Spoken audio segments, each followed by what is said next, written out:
Creativity is an addiction. Man, if you could see this book, hear that? All those pages. Creative thought constantly moving through you. It happens. Now, you may not be a writer. You might be a texter. You might be just somebody who drops a few lines here and there on Twitter or Instagram. But creativity is constantly moving through you. Have you taken the time to listen to it? Unplugged, because we will always say yes to creativity, totally uncut, because we all make mistakes. So turn it into a tool. This is Arroe Unplugged. Whew, waking up to a 45-degree morning. I'm telling you right now, I am no longer a Montanan. 45 degrees gets in my bones and it makes me ache. But I'll tell you what, though, the natural music of the forest, it vibrated with color this morning. I'm not sure if that's my weakness or my greatest strength, this thing called awareness, being aware of all things. Taking note of those things. The skills were sharpened not only in martial arts, but within the pages of a book titled The Invisible Gorilla. Have you ever heard of that? How our intuitions deceive us. There's so much moving around us at all times. We only see in the mind, body, and soul what it's capable of holding on to. Now toss in intuition. You know what that is? The ability to understand something immediately without the need for conscious reason. Can it get in the way of physically seeing what truly is? Look at how people react to the conspiracy theories that are like marching around the world. You catch something in a story that makes you go, it could be. There's nothing here that says it's not. But how could it be? But there's nothing here that says no, stay away. Which area do you place your investment? Intuition keeps many skills hidden away. You get that little feeling inside of you and you go, I'm not doing it. And yet, the greater source is telling you, make the move. I'm not feeling it. I am so guilty of that. The ability is there, but life gets in trouble with the invisible gorilla. Hey, it's Arroe. This is The Daily Mess, a chronological walk through an everyday world. I am a daily writer, writing about the effects of a 45-degree morning, going through the forest. And instead of complaining about the pain that was just raging through my body, because it does, it gets cold to the bone right here in the South, I chose to listen. I chose to look at the view, the changing of the colors, to listen to the animals, the deer as they scamper away, the little bunnies, almost like invisible themselves.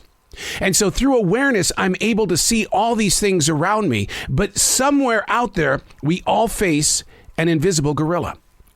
Things that happen, but we don't take note of it. But people around you will see it. This is The Daily Mess. Now, I got to be honest with you. I feel like I'm like 100 years old today. Maybe it is the 45-degree weather. But no, I'm going to go a little bit deeper. I feel like I'm 100 years old because in these modern days of technology, I'm really digging HD TV antennas. And the reason why is because it allows me to tap into these TV stations, their extra channels, HD channels. And I'm watching shows from the 1950s forward. I didn't get to watch them when they were new shows on the different networks. But man, you got shows like Bachelor Father with John Forsythe. I mean, this stuff is all new to me.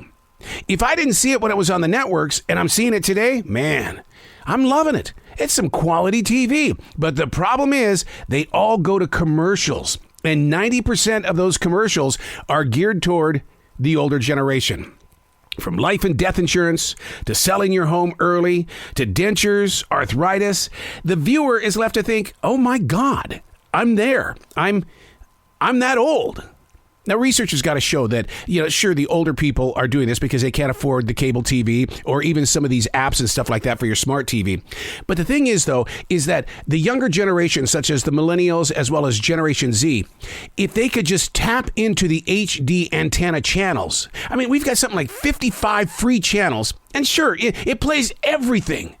But I like watching the old shows because there's just something about seeing the origin of television today right here in this moment of now. Do you understand what I mean by that? In other words, what you're seeing on television in the form of sitcoms today, or what you're binge watching on Netflix and Hulu, there was a life well before that. And although it was stuffed onto networks and things like that, going back and studying an old Johnny Carson episode is mind-blowing to me because I've gone from Johnny Carson to David Letterman, Jay Leno, Conan O'Brien. I've gone through that full evolution, but to sit down and enjoy it as an adult is mind-blowing to me. And then you go to the commercials and you feel like you're 100 years old. Entertainment, it's where we're at. But the people who aren't checking in with us is because of technology. Although I'm enjoying this HD TV antenna technology, the younger generation is getting their entertainment from their notebooks, from Apple, from Google. They're getting it from their smartphones. People aren't tapping into television, and that's why so many sporting events no longer want to be on TV. They want to be on the digital platform where they can be watched, enjoyed by those that are constantly on the move. But the problem is, in a situation like that, if you have no Wi-Fi, I don't care what generation you are, it's a different story.